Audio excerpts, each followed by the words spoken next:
C'era una volta, in una terra lontana e selvaggia chiamata Australia, una giovane donna di nome Maria che aveva un sogno speciale nel cuore.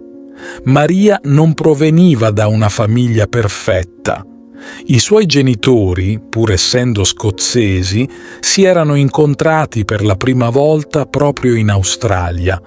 Suo padre, un uomo di temperamento incostante, aveva studiato a Roma per diventare prete, ma poi aveva cambiato idea.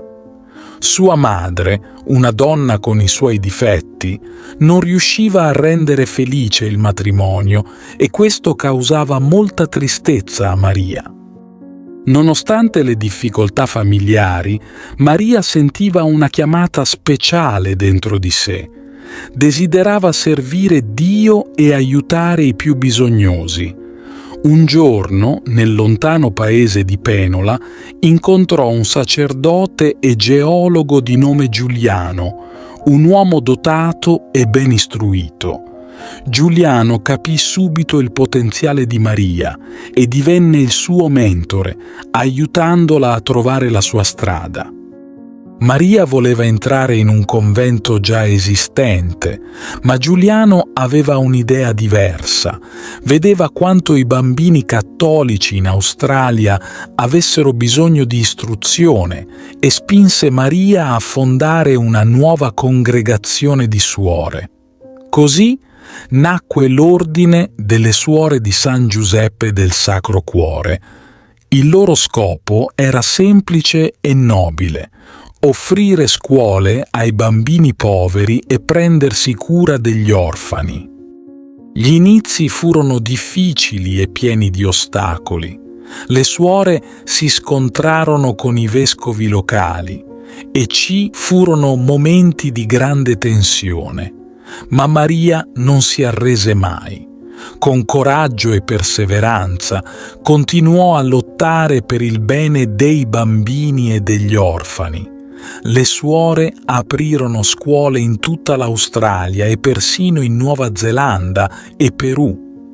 Il loro lavoro fu riconosciuto e apprezzato da molti, anche da persone di altre fedi. Maria stessa ricevette un'educazione superiore grazie a suo padre e questo la rese una brillante insegnante ed educatrice. La sua intelligenza, unita al suo coraggio, le permise di affrontare e superare molte sfide. Ma non fu tutto facile. A volte alcuni membri del clero si opponevano a lei e persino il suo mentore Giuliano, con il tempo, fu allontanato dall'ordine. Nonostante tutto, Maria continuò a dedicarsi alla sua missione. Viaggiò in Inghilterra, Irlanda e Scozia per cercare fondi e nuove sorelle. La sua opera sociale fu paragonata a quella dell'esercito della salvezza e il suo lavoro fu lodato anche dai giornalisti del tempo.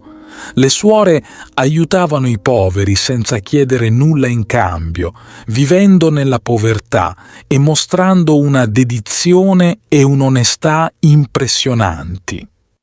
Nel corso degli anni, Maria affrontò nuovi problemi e conflitti con alcuni vescovi, ma non si arrese mai. La sua fede e la sua determinazione le permisero di superare ogni ostacolo. Anche quando la sua salute peggiorò, Maria continuò a visitare le case delle suore e a sostenere il loro lavoro. Alla fine della sua vita, Maria era considerata un'eroina.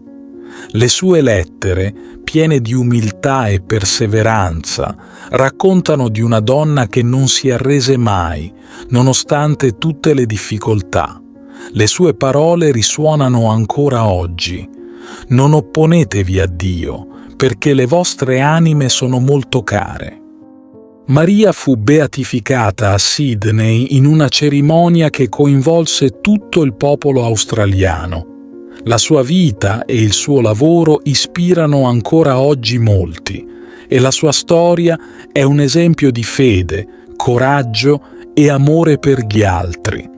E così la giovane donna che aveva iniziato con un sogno nel cuore divenne un faro di speranza per molti, mostrando che anche nelle avversità l'amore e la dedizione possono fare miracoli.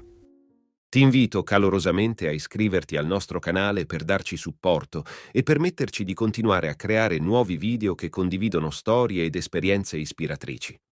La tua iscrizione è un prezioso sostegno che ci motiva a condividere più contenuti di valore e a diffondere messaggi di speranza, fede e crescita personale. Grazie di cuore.